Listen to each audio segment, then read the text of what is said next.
Welcome to the Free Library of Philadelphia Online.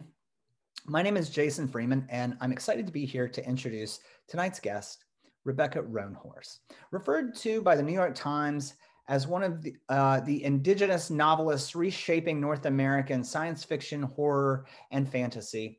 Rebecca Roanhorse is the best-selling author of the fantasy books Storm of Locusts, Trail of Lightning, and Race to the Sun.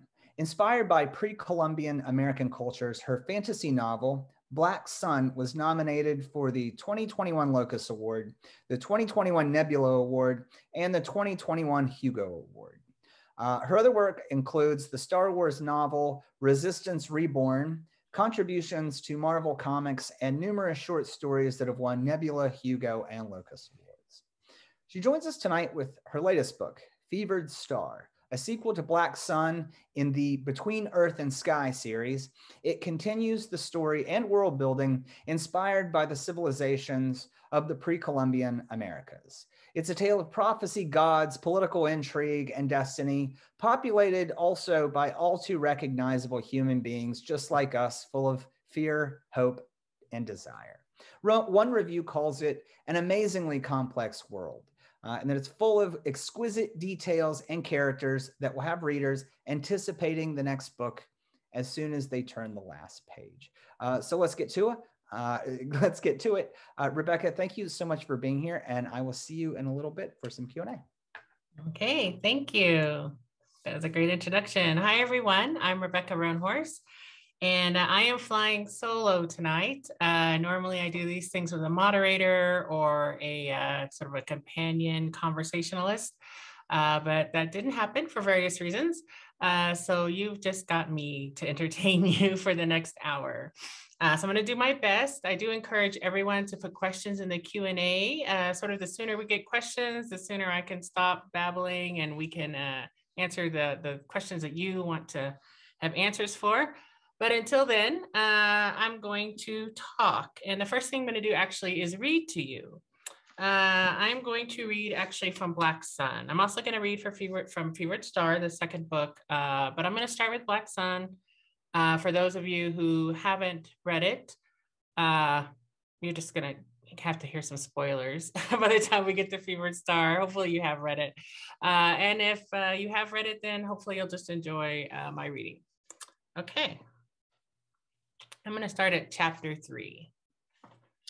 Narampa was not dead, even though the witch Zetea thought her so. She could not move her limbs or open her eyes, and her breath came out in an almost imperceptible wheeze. But she could hear, and more so feel, everything that was happening to her. She felt the apprentice's hands, 2 girls who strained and heaved as they dragged her from the river. She heard Zetea order them to build up the fire, and then she breathed in the smoke the witch fanned from the flames. She screamed without sound as the hot, thick drip of blood against her naked chest, and then at Zetea's command to her apprentices to spread the blood evenly over Narampa's supine form. And as the witch covered her with a blanket, pausing only to pry her mouth open and place a salt rock under her tongue, Narampa wept unnoticed tears.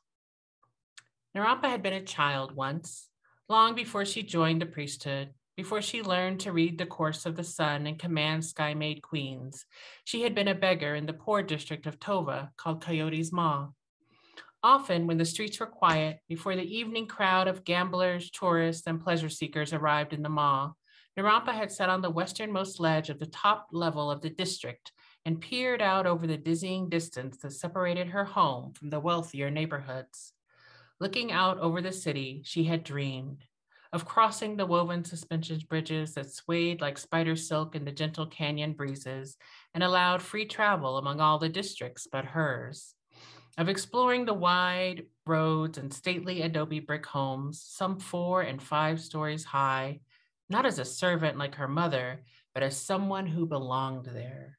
And brashest of all, she had dreamed of being a scholar in the Celestial Tower in the district of Otsa. She was only 10 then, her destiny far from decided. She had not yet learned she was poor, and people like her only went to the Celestial Tower as servants. Or once that you were poor, people hated you for it, even when you weren't poor anymore. She remembered a summer night she sat with her family around the cooking coals they shared with their neighbors, talking about how she wished to study the stars. In the sky-made districts, the Scions ate on great communal terraces where kitchens produced food for hundreds. But in the maw, people kindled small dugout fires in the streets, where they roasted ground cornmeal or buried whole ears of corn in hot ash to bake overnight. At her words, her mother had exchanged a mysterious glance with her father, and he had nodded. "It is good fortune that you would talk of studying the stars tonight, Nara," her mother said, her voice high with excitement. "I spoke to the matron I serve, and she remembered you and how smart you are and how well you learn, and she has agreed to sponsor you at the Celestial Tower."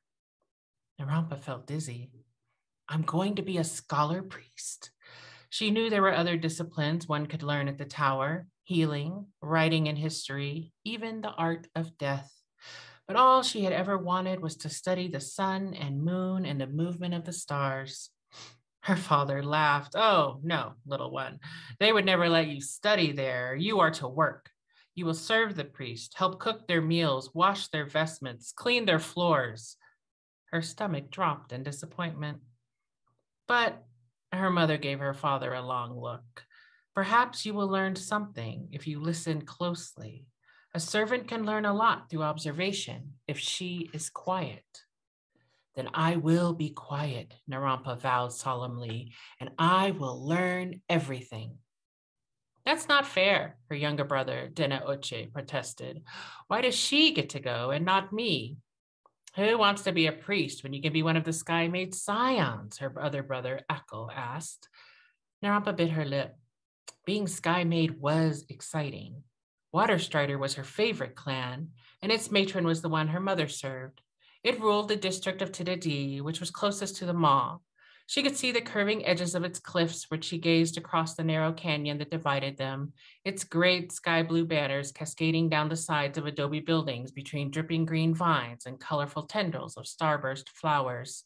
She could even see trees there, trees. The maw had no trees.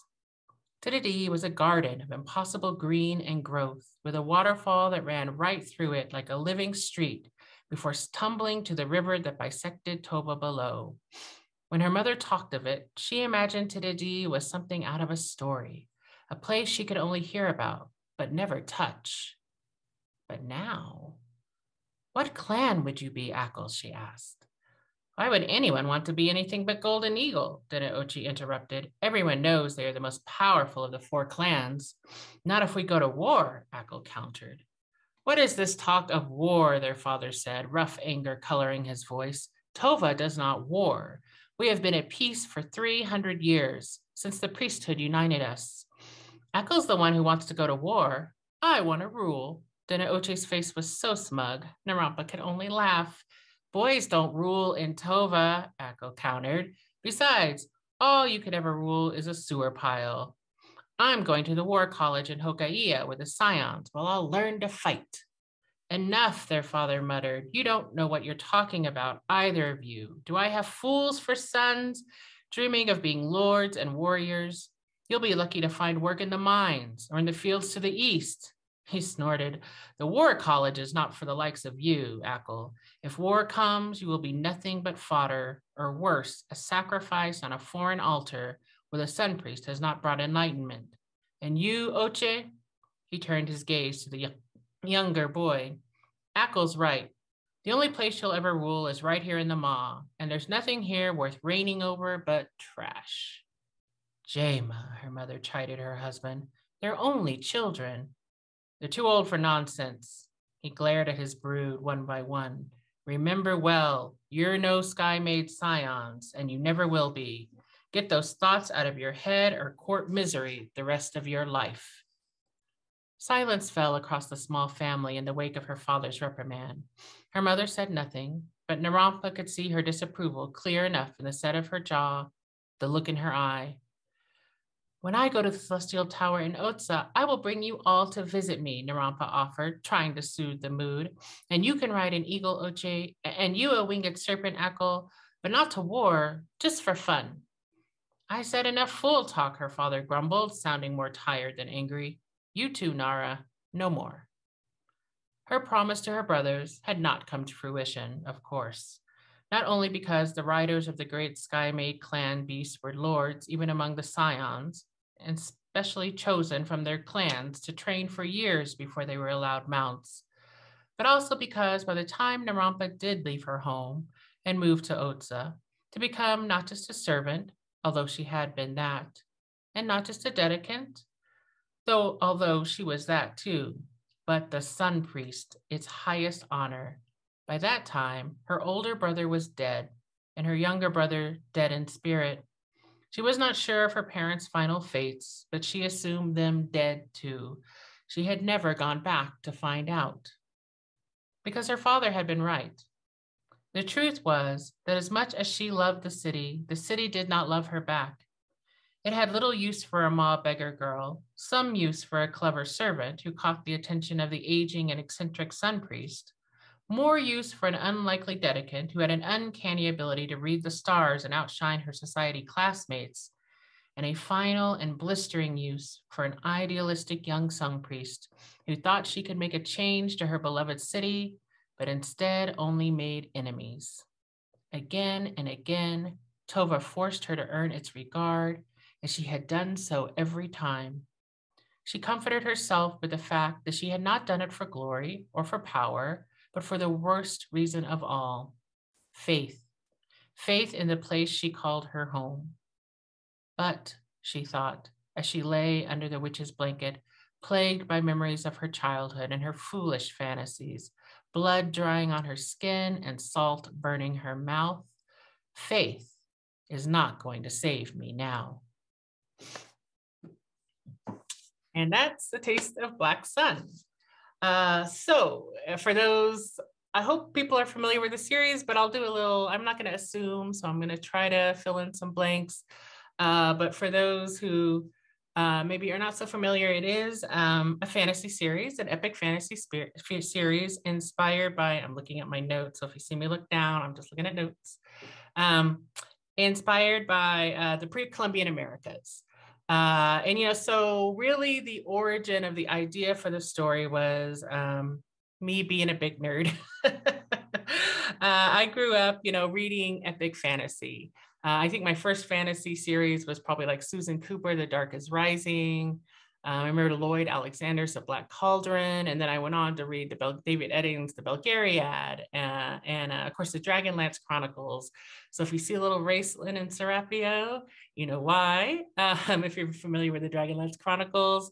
Then of course A Song of Ice and Fire, Robert Jordan, Eye of the World, all of that stuff is really in my imagination, in my sort of creative DNA. And I always wanted to read an epic fantasy set in the Americas, because as most of you probably realize, all the stories I mentioned are set in some version of Europe, a fake Europe, but like a sort of a pseudo Europe, or England or Wales or whatever that is. And I always wonder, well, what about America? Like we have all these wonderful, rich cultures and history that just seemed ripe for an epic fantasy series. And there might be some out there, but I certainly never read them as a young person. And even now, I haven't really seen it. So I guess, when I had the opportunity to write these books, I guess I sort of did what Toni Morrison calls us to do and write the story that I wanted to read. And so this is really the story that I wanted to read, that really plays on a lot of those tropes, those familiar epic fantasy tropes, and either sort of interrogates them, like the character Serapio, I think really interrogates or is meant to interrogate the chosen one trope, the farm boy plucked out of obscurity, to become like the king or the savior or whatever that is. He's sort of a challenge to that concept. But also to sort of engage with a lot of those tropes. So instead of having maybe like dragons, we have giant crows or we have winged serpents, things that are more familiar to the landscape. Because I did try to not just, take all these sort of European concepts and then just plunk them in like, sort of a pre-Columbian fantasy. I wanted things that seemed native to the land or to the cultures of the people. And of course, there's multiple cultures sort of represented in Black Sun, but not historically accurate. This is not a history book. Let me just emphasize that there is magic and there are giant flying crows and all sorts of things. And I took a lot of liberties with historical accuracy. I mixed some cultural concepts with others, but certainly of the four main city-states that exist in this world, which is called the Meridian, and which I actually have a map, so I'll bust out the map. So every fantasy writer's dream is to get a map. Okay, this is like, you know, achievement unlocked. So I didn't just get one map, I got two maps. So pretty snazzy. So this is the map of the Meridian. And you'll sort of notice if you tilt it a certain way that it looks a bit like the Gulf of Mexico. That is not an accident. And so each of these cultures in the book represent in certain ways various cultures, real life cultures, but with a heavy, heavy dose of like fake, with a heavy, heavy dose of fantasy. So while Quecola is inspired by Yucatec Maya culture and the language is based on sort of Yucatec Maya languages, I did definitely change things. So there's no one-to-one comparisons or things like that. Tova is inspired by the ancestral Puebloans of Chaco Canyon and Mesa Verde, although Tova itself, the city, in my mind represents something a bit more like Machu Picchu. And if you see in my second map, you have the city of Tova, which I absolutely love. And, you know, these maps, people ask me like, well, where did those maps come from? Did you make those maps? I did not make the maps.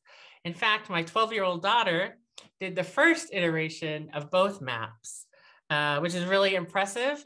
She's like a great artist. I am not, but she drew the maps and then we gave them to someone at my publisher whose name is credited in the back of Black Sun, but I can't remember off the top of my head, who is a fantasy cartographer.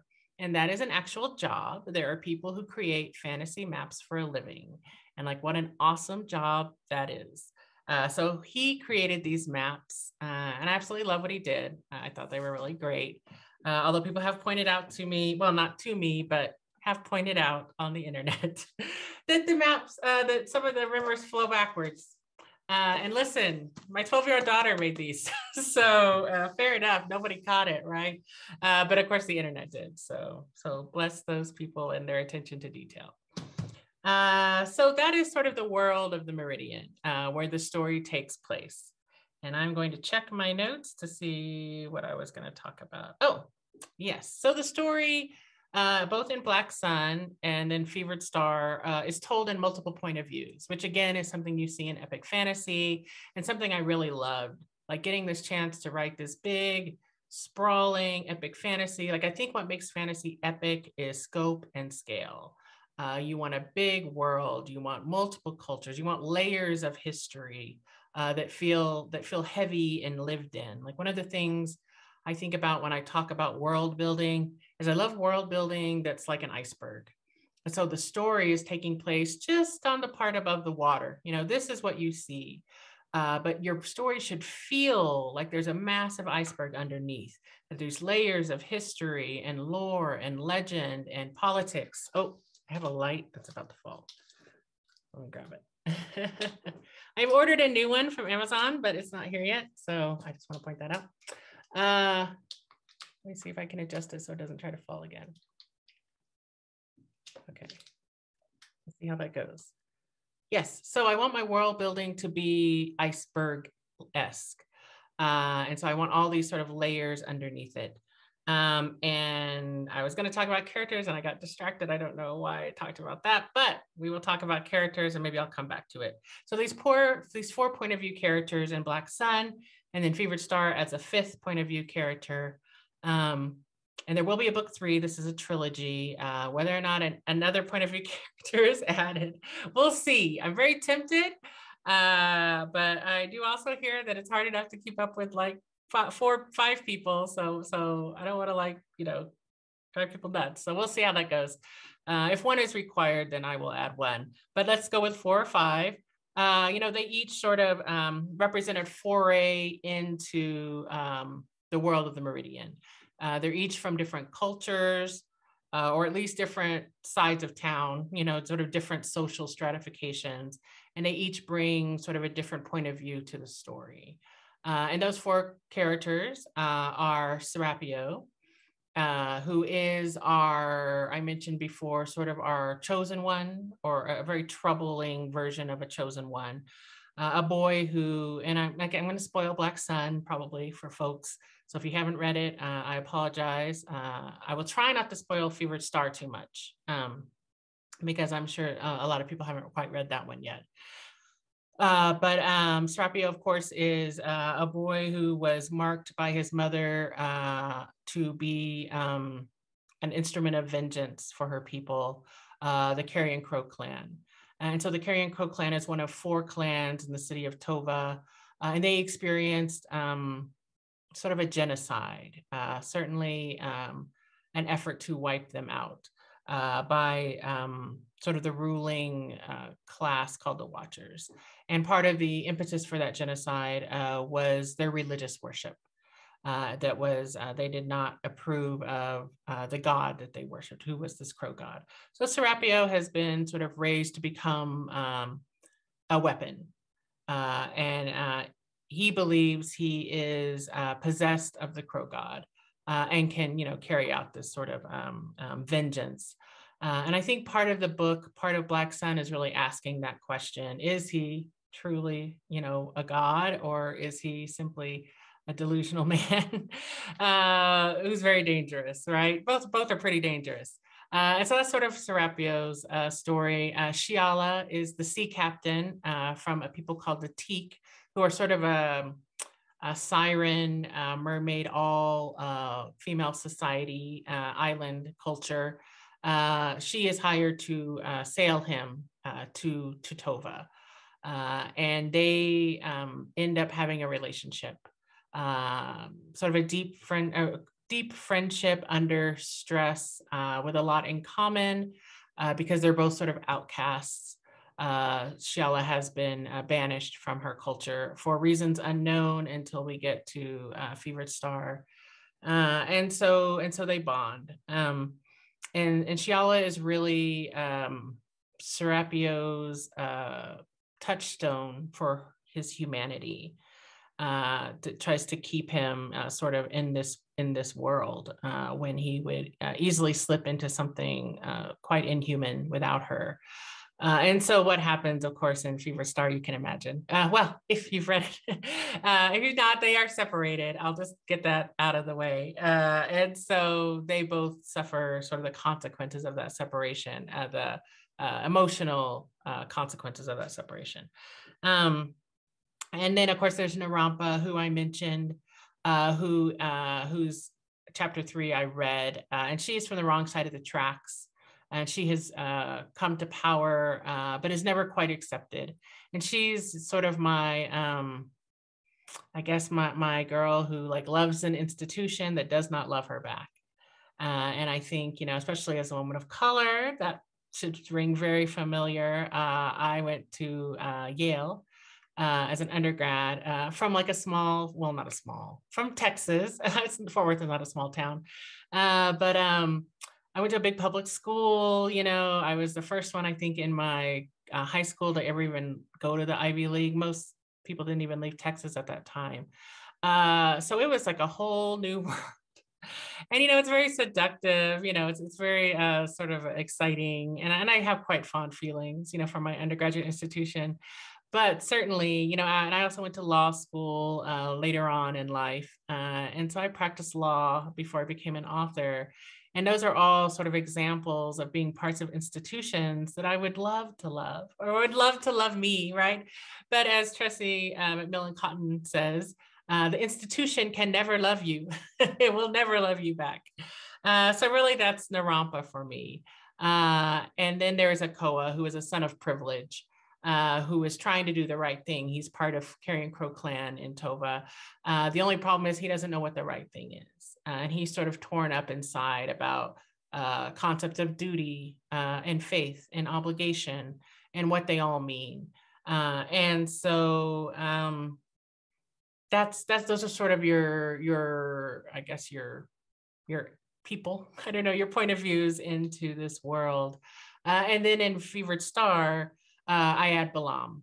And I'm not going to say much about him. I'm going to let you read that if you have not read it. But he is a Jaguar Lord of Coca-Cola, and he's a pretty interesting guy. He's a little more of a puppet master. He's got his hands in a lot of pies. And it looks like we're at 528. So I'm going to actually read a little passage from Fevered Star. If you have not finished Black Sun, you might not want to listen to this, but it's really early in the book, so I think hopefully it'll be okay. And it's just 2 pages. And I had it marked, and then I picked it up and I didn't. Okay, here we go. Within even the smallest act of love lies the potential for a miracle. The Obreji Book of Flowers. The Ojo Sado dreamed, and in his dreams, he was Legion. He was black-winged murder flying over a vast sea. He was the bloodthirsty havoc of beak and talon. He was the stately flock that wheeled over a city stained by injustice. He became the shout of 1,000 prayers on 1,000 lips. He became a prophecy of revenge. He became the blossoming shadow that engulfed a sun. He was Crow, who then became the slaughter. Dreams morphed to memory, and memory took on shape and form, and he remembered speaking his true name under the black sun and how it had shattered him. He remembered that he had gone forward with staff, blade and become the whirlwind. He remembered his hands had grown slick with blood and his ears had filled with the cries of the dying, and standing amid the chaos he had wrought, he had exulted. And then he remembered he had been thwarted. The sun priest, who was his nemesis, her death, his very purpose, was not there. She had been replaced by an imposter, some fool wearing the mask and vestments of priesthood, but lacking the essence of a god. The Odo Sado had slain the deceiver, his rage so dark that he barely registered the sweep of his knives, separating neck and head. And then the crow god had fled, and his body had begun to fail, as it was meant to, as was expected. But there was one condition his creators had not foreseen, something his mother had not anticipated, an occurrence for which his tutors had not planned. Serapio had made the small crows his friends. He had loved them and protected them. And in the moment of his death, those friends came to him with monumental love and mutual will and sacrificed themselves so that he might live. The Southern sorcerers should have known the power of a sacrifice given with love, as such a sacrifice from his mother had been what tied the boy to her god so long ago. But perhaps they could not fathom that such small beings as crows were capable of so much love, and that a man whose deeds were as dark as his would deserve it. So that gives you a little taste. I'm sure if you're like, what happens to Serapio? Well, now you know. Great.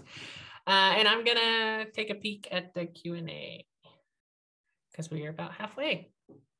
Oh, and I'm so a little bit blind. So do you think that most, this is from Danton McCandless. Do you think that most hero stories, regardless of cultural reference, are essentially similar stories of triumph of good over evil, adversity, along with the restoration of equilibrium? I ask not to reduce, but to suggest there's something primal across cultures to which all humans can relate. So I think a couple of things. I think that a lot of epic fantasy does deal with good over evil. Think like Lord of the Rings, right? Clearly Sauron's the bad guy, and you know, our heroes are heroes, right? They're gonna save the world. That is not what I'm doing. I very purposefully try not to engage in this good versus evil stuff. And if you are getting good versus evil out of Serapio and Narampa, then you're doing it wrong. I I'm not trying to be gray either. So I think your point about equilibrium is well made. I think particularly what I know of Mesoamerican cultures, we're very much focused on equilibrium. And so, and it seems like for me, in my understanding, a lot of the European myths are, sort of light over dark, we're pushing back the dark and the light and, Lord of the Rings, all that stuff. I am not. I am looking for the equilibrium. The light and the dark must learn, to sort of live together. And so if that's a little spoilery, sorry. But that is very much a more Mesoamerican philosophy, I think. And so, the interesting thing about heroes, so Stephen Graham Jones, who is an Indigenous author of horror primarily, and just awesome. You should read his books. You should read My Heart is a Chainsaw. And coming out soon, Don't Fear the Reaper, which is a lot of fun. I remember he was quoted in this article once, talking about sort of the Indigenous hero myth or I guess, sort of a experience journey. That's the word I'm looking for. So, you talk about the typical hero's journey, and the hero starts at home, and then he kind of spirals out into the world, and, he picks up a mentor, a wise mentor, and he has experiences, and then, he sort of saves the world. And once he's sort of grown to manhood, because it's usually a he, right? And, discovered himself, then he comes home triumphant, right? But the Indigenous hero story often starts with the protagonist separated from home. They're out here on the edge of the spiral. And so their journey is to travel inward and to try to find, sort of through separation and through genocide and through the broken history of, colonialism, back to home, back to who they're supposed to be. And that's their journey. And I did ask Stephen if he really said that. And he was like, what? No. So I don't know who actually said it. But I love that concept. I think that's very true. And certainly for my characters, each one of them starts in a place that's sort of separated from home. And then their journey is to find their way back. And only then can they sort of be whole and then return back out into the world to sort of do what they have to do to be the quote unquote heroes of their stories. But certainly, are they good? Are they evil? I don't know the answer to that. And I'm not interested in finding out. What I'm interested in is their humanity, because I think each of us has the potential for good and evil. And sometimes, we are good and sometimes we are not. And the decisions we make sort of, lead us on different paths because of, sort of who we are and our histories and all of that sort of stuff. And so that's really what I'm trying to explore in my stories, certainly in these and with these characters. Yeah, so hopefully that sort of answers that question. Okay, so Shauna Popovich asked, would you discuss the pre-Columbian myths that inspired Between Earth and Sky series? So, because the series, of course, is called Between Earth and Sky, if I didn't mention that. Okay, so I made up the myths in this book. There's no pre-Columbian myths specifically that inspired anything. What I did do was read a bunch of books. For example, this one, Gift of the Crow. So how did I get the crow mythology? Where did all this carrion crow stuff come from?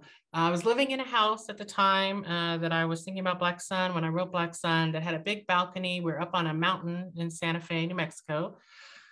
And this flock of crows would come and visit me all the time. And all the crow people say, please don't call them a murder, although murder is clearly a more awesome name than flock. But they would come and they would roost in this empty house next door, this abandoned house. And then they would come and they'd fly over my balcony and they'd da, da, da, da, da. So I got really interested in these crows. And I started reading this book, Gift of the Crow.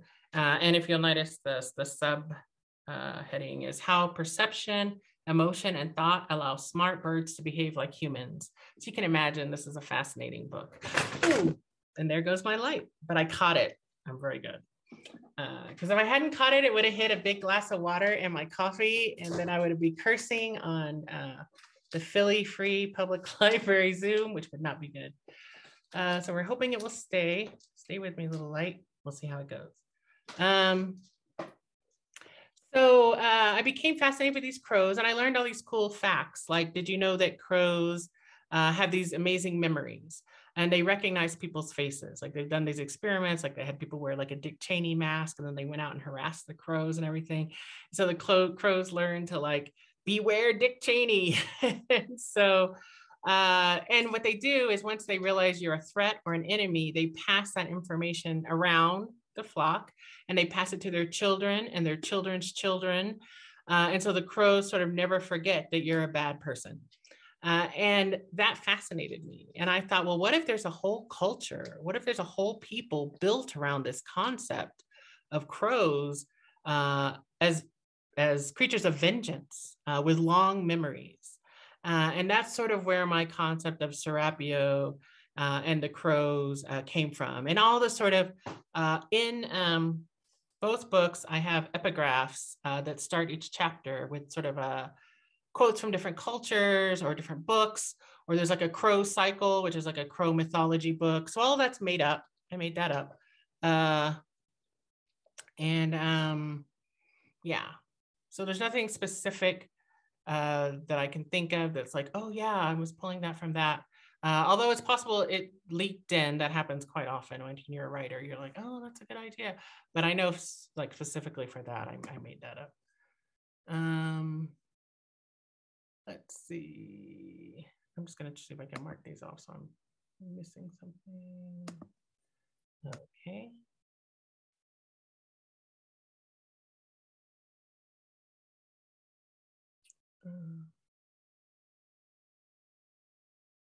Let's see. So Tim Barastolowitz, apologies if I missed your name. Do your characters in Earth and Sky map to specific people from pre-Columbian civilizations mythologies? I sort of answered that, but I'll answer it again. Not one-to-one, and certainly I took liberties. But for example, the cultures of Coca-Cola sort of match to the Yucatec Maya in language, and of course, like in placement. But I like, for sailing methods, I did some research on like the maritime Maya, so that I could get inspiration from their canoe building. And because I wanted to know, did they use rows? Did they use paddles? Did they use sails? And I didn't want to just say, oh, well, here's some European ones. So we'll just stick them in there and just, paint everybody brown. It'll be the same. I wanted to really try to be true to the inspiration. So for things like that, that matches. For Hokaia, that's clearly Cahokia, the great mound city of the Mississippian culture outside of what is now St. Louis. But certainly I had to, take some liberties. But if you want to learn about the actual cultures, please do. That's awesome. And that is why in the back of Black Sun, there is a small, in the acknowledgments, I do devote a paragraph to like the top 6 or 7 books I used for research. I mentioned the crow one. This is also a great one, A Scattering of Jade. And it's stories, poems, and prayers of the Aztecs, which and it's actually, obviously it's in translation, but these are like their own words and like their own sort of sayings and all sorts of interesting things. So that's very cool. And then, like I said, there's others in the back on the Maya, on Cahokia, a number of books on Cahokia, on the ancestral Puebloans, and Chaco Canyon, things like that. So hopefully that answers that question. Oh, and character. Oh yeah, I know you asked that. Okay, I think I answered that. Hi, Donna Long asked, I just learned of your books. What should I read first? Well, Donna, you should read Black Sun. Definitely. And before Fevered Star. I don't think you can really read Fevered Star and enjoy it until you've read Black Sun. It is definitely a book 2 in a trilogy. On purpose, I see people like, it's book 2. I'm like, well, yes, it is. That's the way trilogies work. So, and they do not, I was not trying to write them to stand alone. I think they go together. And of course, book 3 will be the accumulation of everything that has happened in books 1 and 2. And it will probably be a chunky boy. It's probably going to be a pretty long book in epic fantasy tradition. And it should be out next year. I just talked to my editor today, and that is the goal. So you won't have to wait, hopefully, too long before you get book 3. And I also have a lot of short stories. You can look on my website, RebeccaRoanhorse.com. You can find, I have 6 previous novels, including a Star Wars novel, a children's middle grade novel, and 2 urban fantasy novels, if urban fantasy is a little more your style, set on like a post-apocalyptic Navajo Nation. Let's see. And then I have a comic book series, The Phoenix Song. It's a 5-issue series, more for Marvel. So if you prefer comic books, you can go that direction. Let's see.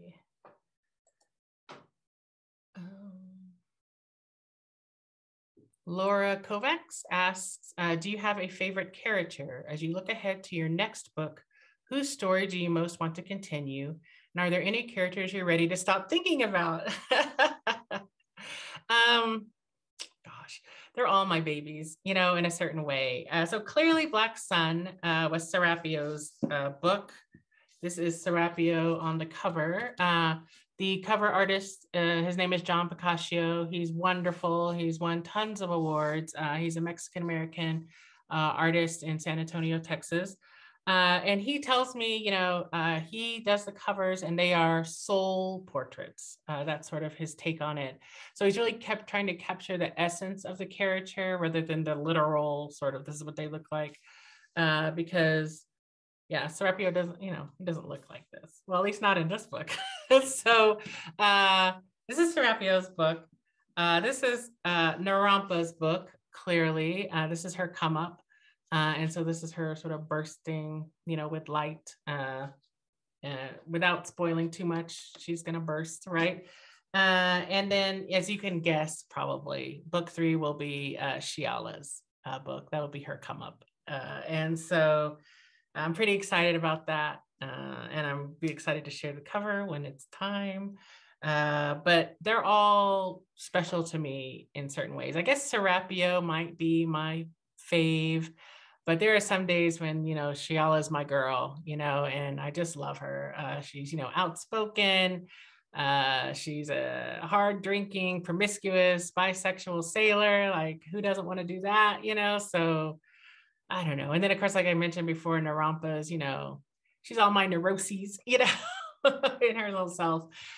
So they all, vary. And then, of course, in Favorite Star, I wrote a Balaam POV, which I mentioned, Lord Balaam. And he is so much fun to write because he is the puppet master. And he's got a sort of this dry, observational quality. And he's fairly amoral.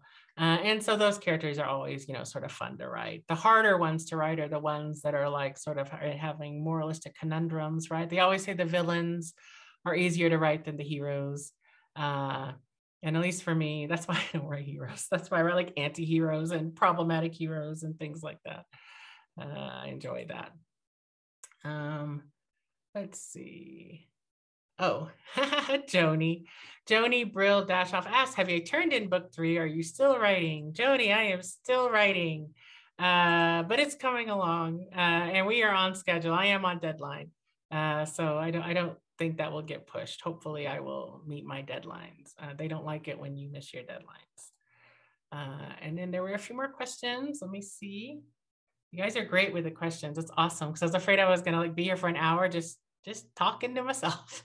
It's very surreal when you do a Zoom because you get no audience, sort of interaction. You're just talking to your laptop and, you get used to it. I've been doing it now for, a couple of years, I guess, but it's never my fave. I love being in a room with people and, we get to exchange energy and they get to ask questions, directly to me. And I can know if my jokes are just falling flat or if they're doing okay. But anyway, so I appreciate the questions. So Demos Repson asks, will the Phoenix series continue? I had the same question about Sixth World, Between Earth and Sky books, and of course, whether you'll write another Star Wars book. Whatever you do, don't stop. Oh, thank you. I appreciate it.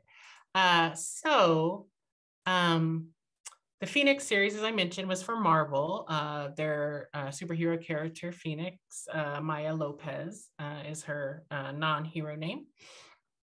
She is actually coming to TV, coming to Disney Plus in December, I believe. And I had the honor of being in the writer's room for that and working on the TV series with a bunch of other very cool Native and deaf writers and some other folks, because she is also deaf. You know, I don't know, the comic book takes place, gosh, years and years and years after what's going to happen in the TV series, because in the comic book, she takes on the Phoenix powers. And not to get too nerdy on people who are not into the Marvel universe. And so, you know, I'm not sure what they're going to do, if they're going to continue her story once the TV show is out, how they're going to, you know, sort of approach all that. But I'm very excited to see the TV show and to see what people think of that and the work that folks did on that. So hopefully that will feed your Phoenix fix. And the Sixth World, I never say never, but I will say not right now. There's lots of machinations and things that go on in publishing that readers, you know, bless them, they do not see. That is one that has, you know, sort of fallen prey to that. So we'll see what happens if I come back to that world or not. But, you know, besides maybe that epilogue, I think, you know, book 2 sort of stands well as an ending. We'll see. I'm sure everybody's like, no. But, and then Star Wars, I'd love to write another Star Wars. So I got to write the bridge book between Rise of Skywalker and The Last Jedi, which is sort of a one-off. I mean, you don't have to have seen the movies to appreciate the book, although probably, well, maybe you do have to watch The Last Jedi.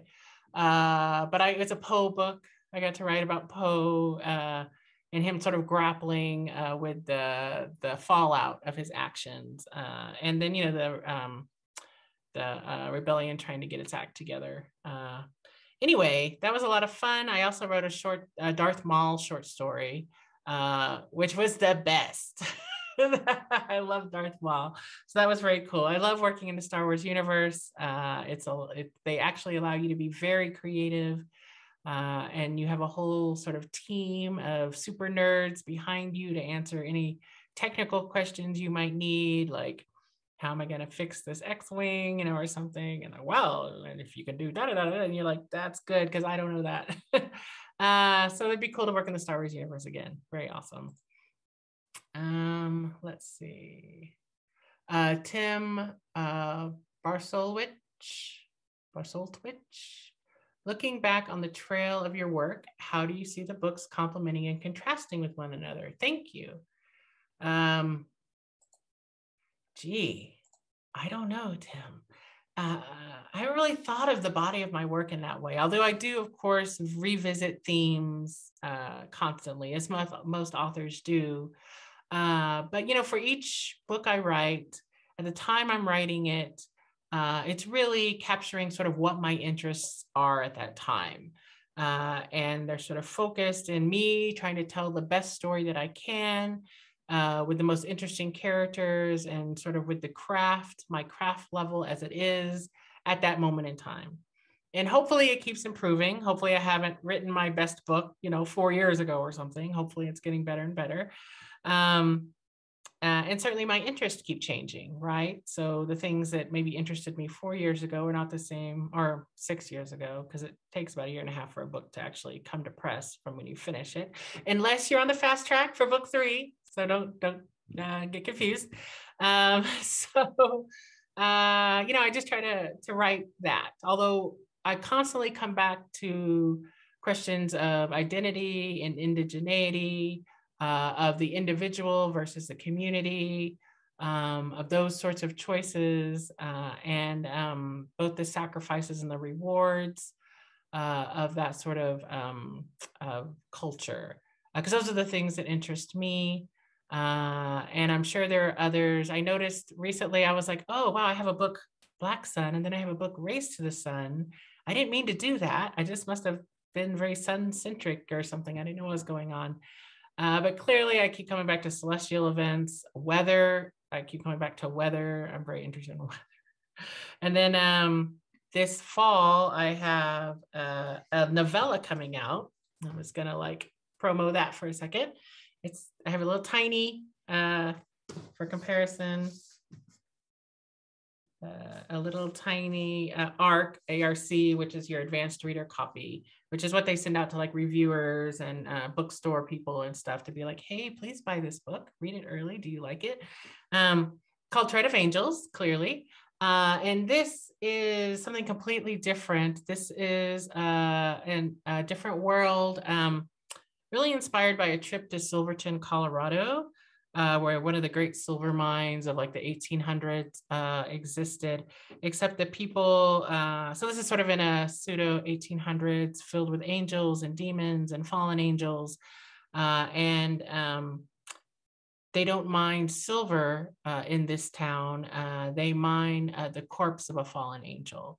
And for their technology, it's got sort of they have sort of an advanced sort of steampunk flavored technology. But anyway, so I assume there are questions of identity and culture and all sorts of things in this one too. Actually, there are. I really play with like the trope of the tragic mulatto a little bit. So yeah, maybe that answers that question. I'm not sure. Oh, there are more. You guys are awesome. Okay, let's see. And I think we're coming to the last 5 minutes. Yes, I'm gonna try. Oh, someone said, oh, thank you, Tim. He said, my humor is landing. Yes. I have to tell you, when I wrote the children's book, so I wrote a middle grade, as I mentioned, The Race to the Sun, for the Rick Riordan imprint. And I wrote it really for my daughter, who's now 14, but I guess was probably like 11 at the time, for her little cousins and everything, because I wanted them to, my husband is Navajo, and I wanted her to have, to be the hero in the story. So it's based on like Navajo traditional stories. And the main character, Najone, is the hero, right? She gets to be the hero. But anyway, tons of humor. That's the great thing about writing for kids is you get to like put in all your like goofy jokes and stuff. But she would be my humor tester. I would, try it out on her. And if she laughed, then it could stay in the book. And if she was like, that is so bad, Mom, then I would like cut it. Well, not all of them. Some of them I kept because hot Cheetos are funny. But anyway, so FYI, John Picasso is enthused by your sir. I'm not sure what the sir is. Is that Serapio? Are you using his nickname? That would be cool. Oh, series, darn. Thought we had a moment, Joni. Series as you are by his art because he includes a slide of your book cover in his guest of honor presentation at World Fantasy in Montreal. Oh, that's awesome. Yeah. John is a bud. And it is a very collaborative, working with artists is a lot of fun. I think most writers, it's sort of their dream to see their work take on sort of a physical manifestation, whether that be a comic book, working with a comic book artist and having your story come to life on the page, or working in TV and having your characters and your ideas, acted out by other people. It's sort of a dream come true. I think that's why a lot of writers are like, oh, I hope they adapt my, book into film. I mean, yes, of course, you would like, George R.R. Martin money at some point in your life, but let's be honest, that's probably not going to happen to 99.9% of us. But this whole idea, that people share your vision, because so much of it is just in your head. And if you're lucky, like I'm a very visual writer, so I imagine all my scenes. They sort of act out in front of me and I sort of write down, sort of what's happening. And then I nuance it, but it needs edits clearly. But I know, all of my characters, sort of what they look like in my head, what the settings look like. And so to be able to work with someone like John or like Luca Marquesa, I believe was my artist for most of the Phoenix song series, is just incredible. It's just a thrill. And you'll notice I do have some fan art behind me of Serapio, this my finger. Ooh, the one with the man with the crows is some actually fan art. And it's amazing. It's such an honor. Anyone, when people get inspired by your story, it's just, I love it. Very cool. I think we are coming to an end. We have 3 minutes, and I think I have answered every question. Awesome. So, Jason, there you are. Hey, yeah, that was fantastic. I told you many great questions would come. Great audience. Yeah, thank you so much for joining us from Santa Fe. So you're a couple hours ahead of us. So we haven't interrupted your dinner yet. So no. Thank you again. Everybody at home, thank you for coming. Thank you for the great questions. Keep watching. Yeah, the new book is called Fevered Star, and we're so lucky to have had you, ladies and gentlemen, Rebecca Roanhorse. Thank you again so much. Thank you. Good night, everyone.